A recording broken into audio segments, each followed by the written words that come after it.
Hi, I'm Dr. Madhavi, working at Eldon Dental Hospitals. We are located at Kondapur, Kukatpalli, Manikonda and Banjara Hills.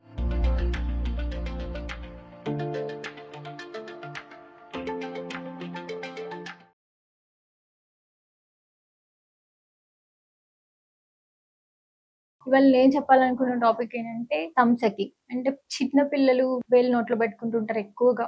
అది 1 finger అయినా కావచ్చు, లేకపోతే 2 fingers అయినా కావచ్చు. ఇది మెయిన్ రీజన్ ఏంటంటే వాళ్ళు ఆ ఫింగర్స్ పెట్టుకున్నప్పుడు చాలా సెక్యూర్‌గా, ప్లెజర్‌గా ఫీల్ అవుతారు.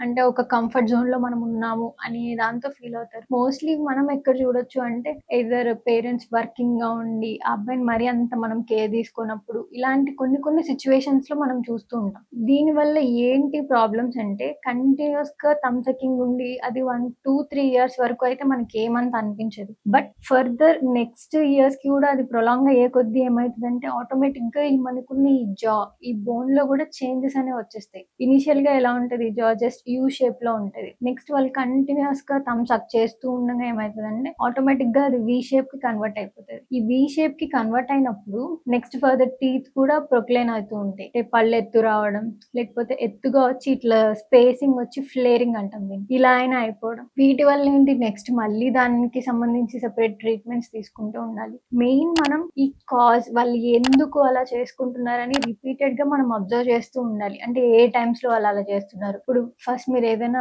కోపంగా అరవడం అలాంటప్పుడు వాళ్ళు మళ్ళీ పెట్టుకుంటున్నారా? మెయిన్ ఈ థంబ్ సకింగ్ హ్యాబిట్‌ని రిజాల్వ్ చేయాలంటే ఫస్ట్ మనమే కొంచెం పేషెన్స్‌గా వాళ్ళని చూస్తూ ఉండాలి. రిపీటెడ్‌గా ఫస్ట్ వాళ్ళు ఏదైనా వేలు నోట్లో పెట్టుకుంటున్నప్పుడు అలా పెట్టుకోవద్దు, అది మంచిది కాదు అని చెప్పడం. నెక్స్ట్ ఇంకా ఒకవేళ కంటిన్యూయస్‌గా అలా చేస్తున్నారంటే జస్ట్ మిర్రర్ ముందు కూర్చోబెట్టండి. మీరు వేలు పెట్టుకుంటున్నప్పుడు ఎలా ఉంటున్నారు, పెట్టుకున్నప్పుడు ఎలా ఉంటున్నారు ఒక్కసారి అబ్జర్వ్ చేసుకోండి. ఇది కరెక్ట్ హ్యాబిట్ కాదు కదా అని మనం వాళ్ళకి అర్థమయ్యేలాగా ఓపికగా చెప్పడం. ఇంకొకసారి జస్ట్ హోమ్ రెమెడీస్ లాగా ఇట్లా నీమ్ ఆయిల్ లాగా పేస్ట్ అవి అప్లై చేస్తూ ఉంటారు. ఆ చేదుకు కూడా పెట్టుకోకుండా ఉంటారు అని. ఇవన్నీ చూస్తున్నా కూడా మీకు వాళ్ళలో ఏ చేంజ్ రావట్లేదు అనిపించినప్పుడు ఒక్కసారి డెంటిస్ట్ దగ్గరికి తీసుకురండి.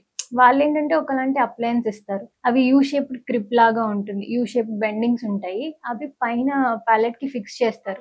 వాటి వల్ల వాళ్ళు వేలు పెట్టుకున్నా కూడా కంటిన్యూయస్‌గా ఇది అక్కడ తగులుతూ ఉండడం వల్ల వాళ్ళ హ్యాబిట్ అనేది మెల్లమెల్లగా మానేస్తూ ఉంటారు. ఈ హ్యాబిట్ అనేది అంత గుడ్ అయితే కాదు. బెటర్ అవాయిడ్ చేయండి. పిల్లల్ని ఒకసారి చూయించండి. If you have any queries please comment in the comment section. Thank you.